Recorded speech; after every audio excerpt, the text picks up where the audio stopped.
వాడు చెప్పిండా చెప్పలేదా భగవంతుని గారు 45 టీఎంసీలు ఇవ్వండి మాకు అనుమతి అని చెప్పి. ఎట్లా రాస్తావు నాకు అర్థం కాదు. నువ్వు ఏం ముఖం పెట్టుకొని రాస్తావు? ఇదో ప్రభుత్వమా? అంటే ఉన్న వస్త్రానికి పోతే అనవసరం పోయింది అన్నట్టు ఉన్నది కూడా కొట్టుకుంటారు ఎవడన్నా. ఎవరై నీళ్ళు అవి ఆల్రెడీ బచావ్ ట్రిబ్యునల్ తీర్మానంలో ఇచ్చింది. దాన్ని కర్ణాటక వాడుతుంది, అటు మహారాష్ట్ర వాడుతుంది. వాళ్ళ లెక్కల్లో చూపెడుతున్నారు వాళ్ళు. ఆల్మట్టి డ్యాంలో వినియోగంలో చూపెడుతున్నారు వాళ్ళు. మాకు వచ్చిన 21 టీఎంసీ మేము ఇక్కడ వాడుతున్నామని చెప్పి. ఆ 2 ఎగువ రాష్ట్రాలు వాడుతుంటే ఇక్కడ వచ్చి మనకు వచ్చినటువంటిది బాజాప్తా అది కూడా ట్రిబ్యునలే కదా. బచావత్ కూడా ట్రిబ్యునలే కదా. ఆ ట్రిబ్యునల్ తీర్పు ద్వారా వచ్చిన 45 టీఎంసీలు నువ్వు ఎందుకు ఆపుతున్నావు ఇప్పుడు? ఇదో రాష్ట్ర ప్రభుత్వమా? అసలు ప్రభుత్వం ఉందా? నిద్రపోతున్నారా? ఇంతసేపు రియల్ ఎస్టేట్ దందా తప్ప ఇంకోటి లేదా? ఇల్టు భూములు ఎట్లా అమ్ముదాం, పల్టు భూములు ఎట్లా అమ్ముదాం, ఆ భూములు ఎట్లా దెబ్బ పెడదాం, ఇంకెంత కమిషన్ కొడదాం, ఇది తప్ప రాష్ట్ర ప్రయోజనాలు, నీళ్లు, రైతులు, మనుషులు లేరా? ప్రాజెక్టులు ఎందుకు 2 ఏళ్ళ నుంచి ₹1 పెట్టలే? ఎందుకు ఒక తట్టడి మట్టి తీయలే? ఎవరు నిరోధించింది మిమ్మల్ని? ఎవరు అడ్డుపడ్డారు మీకు? ఎవరు కట్టేసారు మీ కాళ్ళను? అటు పైసా పనిచేయరు, నిష్క్రియాపరత్వంగా ఉంటారు. డిపిఆర్ పంపిస్తే సపోర్ట్ చేయరు. ఇలా చివరికి 45 టీఎంసీ అని రాస్తారు. అంటే ఏం కాబోతుంది? ఎవరో ఒత్తిడి ఉంది దీని వెనుక? ఏం కుట్ర దాగి ఉంది ఇది? 2 ఏళ్ళ నుంచి నేను మౌనం పాటించి చూసుకుంటూ వస్తున్నాం. తప్పని పరిస్థితి నేను బయలుదేరినప్పుడు తప్పదు. అటు కేంద్రాన్ని ఎక్స్పోజ్ చేస్తాం, ఇటు రాష్ట్రాన్ని ఎండగడతాం ప్రజల మధ్యలో ఖచ్చితంగా. ఇలా మొత్తం విస్తారంగా మాట్లాడినాం, చర్చించినాం. చాలా పెద్ద ప్రజా ఉద్యమాన్ని శ్రీకారం చుడతాం.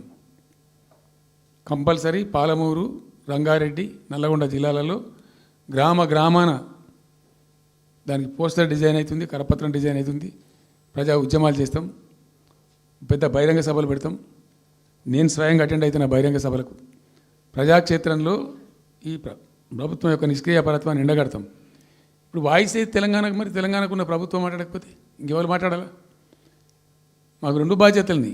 ఒకటి తెలంగాణ తెచ్చిన పార్టీగా, రెండవది ప్రధాన ప్రతిపక్షంగా కూడా కంపల్సరీ మా డ్యూటీ మేము చేయాలి. అందుకోసం గాను వీళ్ళు ఏదో తమాషకు మేము అదోటి ఇదోటి అడ్డం పొడుగు మాట్లాడి, కిరికిరి మాటలు మాట్లాడి, ఈ కారు కూతలు కూసి ఏదో చేస్తామనుకుంటే నడవదిగా. ఈ ఏళ్ళ దాకా వేరే కథ, రేపటి నుంచి వేరే తోలు తీస్తాం ఎక్కడికక్కడ. ప్రజలు ఖచ్చితంగా ఎక్కడికక్కడ నిలబెట్టే ప్రయత్నం చేస్తాం. అడుగున చెక్ చేస్తాం, ప్రతి విషయంలో చెక్ చేస్తాం. Sufficient time we have given. మేము తొందరపడి మేము ఎందుకు కన్నెర్రయ్యి మా ప్రభుత్వం పోయింది వీళ్ళు వచ్చింది అనేటువంటి ఒక పిచ్చి అయ్యి అట్లా మేము చేయలే, అటువంటి వాడికి పోలే. ఇష్యూల మీద పోరాడుతున్నాం, ఒకే ఫీజు రియంబర్స్ మీద పోరాడుతున్నాం, ఇంకోటి పోరాడుతున్నాం. రకరకాల భూదందాల మీద, దోపిడీ మీద, చెర్ల మీద, చెర్ల మీద పోరాడుతున్నాం. పార్టీ కొట్లాడుతున్నది, తప్పదు కాబట్టి కొట్లాడుతాం. ఇప్పుడు మొత్తం మొదటికే ముప్పొచ్చే పరిస్థితి ఉంది. అటు గోదావరి మీద అరాకిరి చేసి చంద్రబాబు నాయుడు, ఏపీ ప్రభుత్వం నల్లమల సాగరు, ఈ సాగరు, ఆ సాగరు, అటు గోదావరి దోపిడీ జరుగుతూ ఉంటే దాని మీద సప్పులు లేదు. ఇటు కృష్ణలో ఇంత ఘోరంగా పాలమూరు ఎత్తిపోతల మీద దీని మీద సప్పులు లేదు. మరి ఎవరి ప్రయోజనాల కోసం ఉన్నట్టు రాష్ట్ర ప్రభుత్వం? ఏం చేయడానికి ఉన్నట్టు? ఏం జరుగుతున్నట్టు రాష్ట్రంలో? కాబట్టి ఎట్టి పరిస్థితుల్లో నేనే స్వయంగా రంగంలో దిగాలనుకున్నా. దినం ఈరోజు డిసిషన్ అయిపోయింది. 2-3 రోజులలో, 2-3-4 రోజులలో, రాబోయే 3-4 డేస్లో ఆయా జిల్లాల నాయకులతో సమావేశమై ఖచ్చితంగా చాలా పెద్ద ఎత్తున అక్కడ గ్రామానికి డప్పు కొడతాం, మొత్తం సభలు పెడతాం, కవులు, గాయకులు, కళాకారులు అందరినీ తట్టి లేపుతాం. మీ పత్రికా విలేకరులను కూడా రిక్వెస్ట్ చేస్తాం.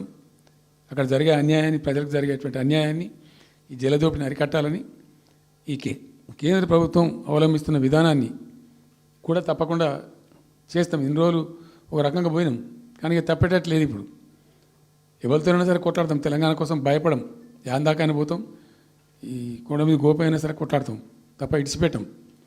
ఇక్కడ ఏమి ముఖాలు చూసేది కానీ ఇంకోటి కానీ నైసిటీస్ ఏమి లేవు. There is no nicety at all. Will fight, డెఫినెట్గా ఫైట్ చేస్తాం. ఎందుకంటే రక్షించుకోవాలి, రాష్ట్రం యొక్క హక్కులు రక్షించుకోవాలి, నీళ్ళు రక్షించుకోవాలి, రాష్ట్ర ప్రజల ప్రయోజనాలు రక్షించుకోవాలి. ఈ విధంగా ఇప్పుడు మా కళ్ళ ముందే జరిగినటువంటి దీనిలో ఈ